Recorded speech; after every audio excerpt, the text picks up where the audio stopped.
It seems like every indie game and their dog is a roguelite these days. You've got roguelike space shoot-em-ups, roguelike first-person shooters, even roguelike rhythm games. Maybe it's just because a lot of people like them, but I suspect it's mainly because randomly generating your whole game is cheaper and easier than hiring a level designer. Children of Morta is a roguelike top-down hack-and-slash RPG developed by Dead Mage and published by 11-bit Studios. Though I've labelled it as a roguelike, I'm not sure how much you could actually claim Children of Morta has in common with the original Rogue, an ASCII game in which the protagonist was literally an @ symbol. For one thing, Children of Morta places a strong emphasis on its narrative, centred around the interpersonal relationships of a family of warriors who have stood guard over the mystical Mount Morta for generations. I mean, we never got any kind of backstory for Rogue's main character. Maybe he dreamed of one day becoming part of a fashion blogger's Twitter handle, who knows. In Children of Morta you follow the Bergsons, an extraordinary family who all have comically average first names. I'm not kidding, I'm pretty sure this is the first epic high fantasy adventure in which I've played characters named Mark, Linda or Kevin. The Bergsons serve as the guardians of Mount Morta, but why the mountain actually needs guardians is left pretty vague. There is some sort of evil, corrupting entity spreading across the land, but nobody fully explains what the stakes are or what would happen if they all failed to rescue the spirits of Rhea and defeat it. They all talk about the thing as if it's a desperately urgent matter, but then they seem quite content to sit around at home puffing on a pipe or playing the violin.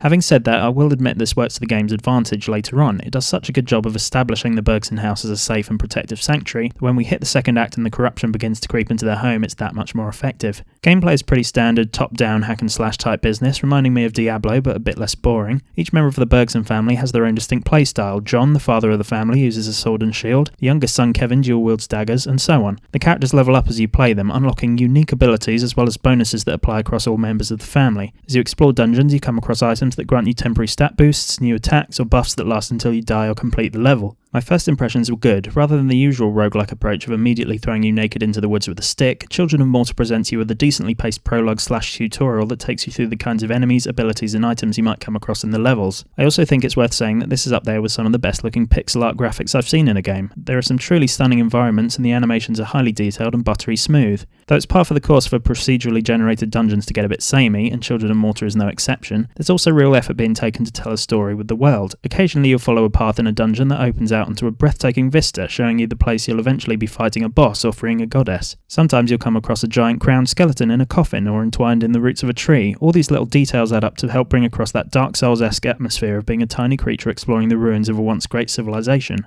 Children of Morta can be played solo or with a friend in local 2-player co-op mode. Luckily, top-down RPGs are totally my husband's jam, so we had a lot of fun running around the dungeons, looting chests, and breaking up meetings of the Scimitar Skeleton Society. Weirdly though, the game actually felt a lot more challenging when we were playing together. There were way more enemies, and they seemed to drop far fewer health potions too. I understand it makes sense to increase the threat level to compensate for the extra player, but it shouldn't actually feel more difficult than going solo. I should never have to turn to my player 2 and say, "Can I try on my own? I'm never going to reach the boss with you here." Here's a tip from me, use a ranged character. Enemies can swarm you pretty easily, so running in swinging a hammer is a fast track to a goblin gangbang. Use Linda's arrows or Lucy's fireballs to keep some distance between you and the Bone Brigade, and trust me, you'll get a lot further. I'm assuming the melee characters get more powerful if you take the time to level them up, but that wasn't time I was willing to put in when they felt so unplayable to begin with. Overall, I'd say Children of Morta isn't as hardcore as other roguelikes though. You've heard of rogue-lite? Well, this is diet, sugar-free roguelite with ice. Some procedural games make you start from square one with every death, but Children of Morta takes it one boss at a time, which allows the narrative to keep moving forward. Instead of permadeath, your character teleports back to the family home when their health reaches 0 without ever losing gold or XP. I actually like this approach because it never felt like an attempt was wasted. Each time you return home, there's always a new upgrade you can buy, or a new character to play as, or even just a nice moment between the family members. Though the game does get difficult, death was never too frustrating because each dungeon is only about half an hour long, and with each run you feel slightly better equipped for the challenge. A lot of focus has been put on Children of Morta's narrative in all of the game's promotional material, and full disclosure, I didn't reach the end. I tried, but I just didn't have enough time, which is a real shame. It's quite hard to judge a story before you've heard the ending, but I think it says a lot that I actually want to know how it ends. In a roguelike, that's pretty unheard of. They're meant to be all about addictive arcade gameplay, variety and replayability. Children of Morta has all that, yet manages to add an extra layer with all its context and characters. This is what it all comes down to in the end. Children of Morta would be a perfectly good linear dungeon crawler. It would also be a pretty good roguelike, but it genuinely manages to strike the perfect balance between the two, offering addictive, challenging and varied gameplay, as well as strong narrative, characters and world building. Besides some difficulty issues with the 2-player mode and the melee characters, it's a pretty great game. Plus, the spirit you rescue at the end of the first area looks like a giant floating vagina, so what more could you want?